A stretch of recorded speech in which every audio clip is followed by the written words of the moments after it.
कुठला पीपल मी फुलेवाड्यामध्ये किती वर्षापासून येतो हे मला आठवावंच लागेल.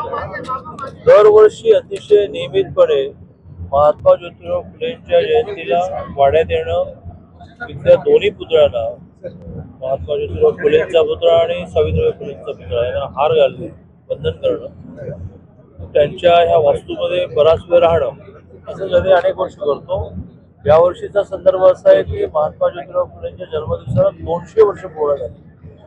त्या निमित्ताने महाराष्ट्र शासनाने पण वर्षभर खूप कार्यक्रम आयोजित केले आहेत आणि त्यामुळे आजच्या महात्मा ज्योतिराव फुले जयंतीला 200 वर्ष जन्मदिवसाला पूर्ण झाल्यामुळे विशेष महत्त्व आहे. ते आणखीन उपक्रम माजी आमदार दीपक पायगुडे करतात. ते जवळजवळ दिवसभरामध्ये या ठिकाणी दर्शनाला येणाऱ्या 1 लाख लोकांना मोफत मिसळ देतात. हाही उपक्रम असतात. 2-3 वर्षापूर्वी दीपक पायगुडेंची माझी चर्चा झाली. दिवसभर लोक येतात, त्यांना आपण काही दिलं पाहिजे, त्यातून हा उपक्रम सुरू झाला. विषय आला विचारांचा. महात्मा ज्योतिराव फुलेंच्या विचारावर समाज रचना, प्रामुख्याने सामाजिक परिवर्तन, त्याला काही पर्यायच नाही. त्यांनी प्रामुख्याने शिक्षणाचा, मुलींच्या शिक्षणाचा आग्रह धरला. म्हणून गेल्या वर्षीपासून महाराष्ट्र शासनाने 842 कोर्सेसची मुलींची फी, ट्युशन आणि एक्झाम ही दोन्ही माफ केली. त्यातून गेल्या वर्षी माझ्या माहितीप्रमाणे 53,000 मुलींची संख्या ही प्रोफेशनल कोर्सेसना वाढली. आर्ट्स सायन्स कॉमर्स कॉलेजला जवळजवळ न फी असते. मुलींचं येणं कमी असतं, ते पॉलिटेक्निक, इंजिनिअरिंग, मेडिकल, आर्किटेक्चर याला. आता ह्या वर्षी बहुतेक ती 78,000 वाढली आहे. त्याचे आकडे गोळा करणं चालू आहे. त्यामुळे मुलींचं शिक्षण याचा जो फुलेंचा आणि फुलेंनी आग्रह धरल्यामुळे सावित्रीबाई फुलेंचा आग्रह होता, त्यात महाराष्ट्र शासनाने मोठी स्टेप घेतली. 6,000 रुपये दरमहा, म्हणजे 10 महिन्याचे 60,000 रुपये निर्वाह भत्ता द्यायला सुरुवात केली. आणि पुढच्या वर्षीपासून बहुधा कमवा आणि शिका नावाची जी योजना आहेच ती थोडी अधिक स्ट्रेंथन करून 5 लाख मुलांना दरमहा 2,000 रुपये कमवा शिकामध्ये देता येईल का, की ते फी माफी आहे, हॉस्टेलचे निर्वाह भत्ता म्हणून देतात. 1-2,000 रुपये ॲडिशनली त्यांना त्यांच्या खर्चासाठी असावे, असा प्रयत्न झाला. आहे योजना ती सगळे मिळून महाराष्ट्रामध्ये 40-50 हजाराला असेल. ती थोडी स्ट्रेंथन करून 5 लाखापर्यंत करण्याचा प्रयत्न आहे. तर फुलेंचे विचार जात मानू नका, अंधश्रद्धा मानू नका, महिलांचं शिक्षण करा, या विषयावर महाराष्ट्र शासन अतिशय वेगाने वाटचाल करते. दादा हे सगळं खरं आहे, पण गेल्या 3 वर्षात एकच पुस्तक निघालेलं नाही फुले. नाही काय ते माहिती आहे. तुम्ही पत्रकारांनी जरा अभ्यास करायला सुरुवात करा. पेपरला आले अभ्यास करा ना.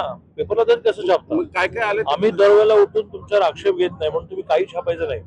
मी तुम्हाला आता हे देवळंकरला फोन लाव, शासनाचा खुलासा काय खुलासा कशासाठी करायचा? तुम्ही काही छापायचं, रोज खुलासे करत बसायचं का?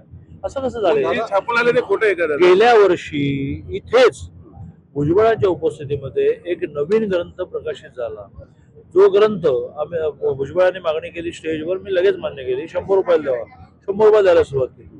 100 रुपये इतक्या किमतीमध्ये इतका मोठा ग्रंथ मिळतो म्हटलं तर हो म्हणून लोकांनी खरेदी केली. त्याच्यातून समजा किंवा मध्ये बुक फेस्टला आपला जो सरकारी स्टॉल लावतो तसं इथे लागतो, तर तुफान सेल झाला. आता असं आहे की तुमचं प्रायव्हेट जरी प्रकाशन असलं तर एखादं पुस्तक छापायला काही वेळ लागतो की नाही, कळायलाही लागतं संपलंय म्हणून. आता कळलं आहे, पण त्याची पण खातरजमा करतो की इतकी वाईट स्थिती आली आहे का. अदरवाईज सगळे प्रकाशन, सगळ्या समित्या आपण रिवाईव्ह करून घेतल्या. फुलेंचं चरित्र समिती, टिळकांचं चरित्र समिती, आंबेडकरांची चरित्र समिती, खूप चरित्र समित्या आहेत. रेग्युलर बैठका होतात. नवीन काही लिहिलं गेलं तर ते छापण्याचा निर्णय होतो. त्यामुळे अपुऱ्या माहितीच्या आधारे तुम्ही बातम्या देऊ नका. आणि तुम्ही अपुऱ्या माहितीच्या आधारे दिलेल्या बातम्यांचं स्पष्टीकरण द्यायला मला वेळ नाही. खानवडीच्या शाळेचं आज उद्घाटन आहे. त्या ठिकाणी गरीब मुलांना मोफत शिक्षण मिळावं अशा पद्धतीचं सुद्धा यांचं म्हणणं आहे. कारण आता मुख्यमंत्री त्या ठिकाणी शासनाच्या धोरणात काही असे ठराविक विद्यार्थ्यांना वेळ दिले जात आहेत, अशी काही माहिती त्यांच्याकडे आहे. आज त्याचं उद्घाटन आहे. मी चाललो तर इथं माहिती घेतो आणि स्वतः मुख्यमंत्री होऊन येणार असल्यामुळे जर काही चुकीचं चाललं असेल तर ते लगेचच करेक्शनचे आदेश देतील. दादा एक प्रश्न आहे. असं नको करू. नवीन आलं का पत्रकारांना ढकलतो, तुला काहीच नाही, संध्याकाळी घरी जाऊन जेवण झोपायचं आहे, आम्हाला राजकारण चालवायचं आहे. बरं तुम्ही ढकलणार आणि आमच्यावर टाकणार ना. चला झालं. आयुष्यभर महात्मा फुलेंनी खरं तर कर्मकांडाला विरोध केला, मात्र सध्याची आपण परिस्थिती पाहतोय की बुवाबाजी असेल किंवा अंधश्रद्धाला अनेक जण बळी पडतात. काय सांगा त्याबद्दल? असं आहे की महाराष्ट्राचं पॉप्युलेशन किती 14 कोटी, देशाचं पॉप्युलेशन किती 142 कोटी, कर्मकांड करणारे किती, याच्यावर निष्कर्ष कसा काढतो? बरं, लोकशाही देऊन बसलात तुम्ही, ते चांगले आहे. याचा प्रत्येकाला यत्न करण्याचा अधिकार आहे, प्रत्येकाला अभिषेक करण्याचा अधिकार आहे. कसा तो अधिकार थांबवणार तुम्ही?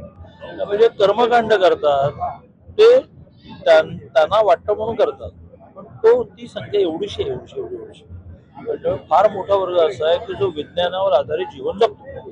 दादा, मनीषा म्हैसकरांची एक मुलाखतीत महात्मा ज्योतिबा फुले. चला.